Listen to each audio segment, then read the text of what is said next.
Hello everyone, this is Moumita. Welcome all of you to my channel. DDC full form হচ্ছে Delhi district court. তার অনেকগুলো পোস্টে, group C group B পোস্টে, বিভিন্ন clerical পোস্টে রিক্রুটমেন্টে নোটিফিকেশান, একটা শর্ট নোটিফিকেশান রিলিজ হয়েছে যে অ্যাপ্লিকেশান কবে থেকে স্টার্ট হবে বা রিগার্ডিং এভরিথিং। এবার হচ্ছে প্রথম কথা বলি যে এই যে এক্সামটা ডিডিসির যে বিভিন্ন পোস্ট, যেমন তোমার হচ্ছে জুনিয়র জুডিশিয়াল অ্যাসিস্ট্যান্ট, তারপরে হচ্ছে পার্সোনাল অ্যাসিস্ট্যান্ট, এইসব বিভিন্ন রকমের যে ক্লারিক্যাল পোস্টগুলো রয়েছে, তো তার রিক্রুটমেন্টটা এইবার করবে DSSB। ঠিক আছে? তো DSSB এই বোর্ডের থ্রুতে তোমার কন্ডাক্ট হবে, এবং DSSB এর আরও অনেক পোস্টের তোমার নোটিফিকেশান বেরিয়েছে, কিন্তু সেগুলো নিয়ে আমি তোমাদের সাথে পরে বলবো। এই কারণ সেগুলোর অ্যাপ্লিকেশান ডেটটা একটু দেরি আছে। এইটা বলছি ডিডিসিটা কাছাকাছি আছে বলে। কাছাকাছি মানে এটা তোমার অ্যাপ্লিকেশান স্টার্ট হচ্ছে 18ই জানুয়ারি থেকে, এবং লাস্ট ডেট তোমার হচ্ছে 8ই ফেব্রুয়ারি। এইটা হচ্ছে তোমার এর অ্যাপ্লিকেশান ডেটটা হলো। এবার হচ্ছে কারা অ্যাপ্লাই করতে পারবে।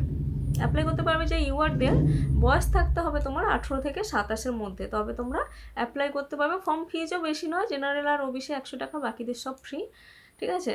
এবার হচ্ছে ব্যাপারটা এখানে দিল্লিতে মোটামুটি ধরে নিতে পারো কি যেখানে হবে সেখানে তোমার পার্মানেন্ট পোস্টিং। ঠিক আছে? এবার আর কি রইল, হ্যাঁ পরীক্ষা, যেটা মেন কথা বলার, যে হ্যাঁ অনেক অনেক ভ্যাকেন্সি রয়েছে। মানে এই যে 3টে পোস্টে বলতে গেলে 990টা, 1000-এর মতো কিন্তু ভ্যাকেন্সি রয়েছে। এবং সবচেয়ে ইম্পর্টেন্ট যেটা হচ্ছে, মানে একটুখানি হচ্ছে ইজি যেটার কম্পিটিশন হবে, সেটা হচ্ছে যে জুনিয়র জুডিশিয়াল অ্যাসিস্ট্যান্ট, সেটার এরকম 500, মানে 87 এরকম টাইপের কিছু একটা ভ্যাকেন্সি রয়েছে, 500-র ওপরে। আর এটা যে জুনিয়র, যেটা বলছিলাম জুনিয়র তোমার পার্সোনাল জুডিশিয়াল অ্যাসিস্ট্যান্ট, এইটার যে সিবিটি এক্সামটা হবে, ইন্টারেস্টিং বিষয়টা হচ্ছে এইটা আর্টস ব্যাকগ্রাউন্ড বলো, সায়েন্স ব্যাকগ্রাউন্ড বলো, কমার্স ব্যাকগ্রাউন্ড বলো, সবার জন্য ভালো। কেন ভালো বলছি? ম্যাথস নেই সিবিটিতে। ফার্স্টে বলে নেই তার সিলেবাসটা কি। সিলেবাসটা হবে 120 নম্বরের পরীক্ষা, 120টা কোশ্চেন থাকবে, যার মধ্যে 60 নম্বরের থাকবে ইংলিশ ল্যাঙ্গুয়েজ, 30 নম্বরের থাকবে current affairs and general knowledge, আর 30 নম্বরে থাকবে যেটা রিজনিং এবিলিটি। ঠিক আছে? রিজনিং তো সোজাই হয় জানো, ইংলিশটা পড়তে হবে, পারবে, আর কারেন্ট অ্যাফেয়ার্সগুলো পড়তে হবে। এবার আর্টসের লোকেদের জন্য ভালো, কারণ ম্যাথস, আর্টস বলবো না স্পেসিফিক্যালি, যারা একটু ম্যাথসে ফোবিয়া তাদের জন্য ভালো, কারণ ম্যাথস নেই। সায়েন্সের জন্য ভালো, কারণ কি ম্যাথস যেখানে থাকে প্রচুর টাইম খায়, সব কিছু করে ওঠা যায় না, কিন্তু সেই জায়গায় যদি অন্য কিছু থাকে সেগুলো কিন্তু তুমি টাইম ম্যানেজ করে করতে পারবে। ঠিক আছে?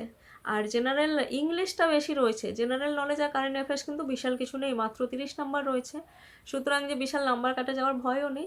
সুতরাং সবার জন্য সুবর্ণ সুযোগ, 500-র ওপরে ভ্যাকেন্সি, অল ইন্ডিয়া ভ্যাকেন্সি, সবাই অ্যাপ্লাই করতে পারবে। এবং DSSB এর আরও যা যা ভ্যাকেন্সি আছে, যখন মানে সব কিছু নোটিফিকেশান বেরিয়েছে এবং অ্যাপ্লিকেশান ডেট স্টার্ট হওয়ার আগে কিন্তু আমি তোমাদেরকে সেটা ইনফর্ম করে দেবো।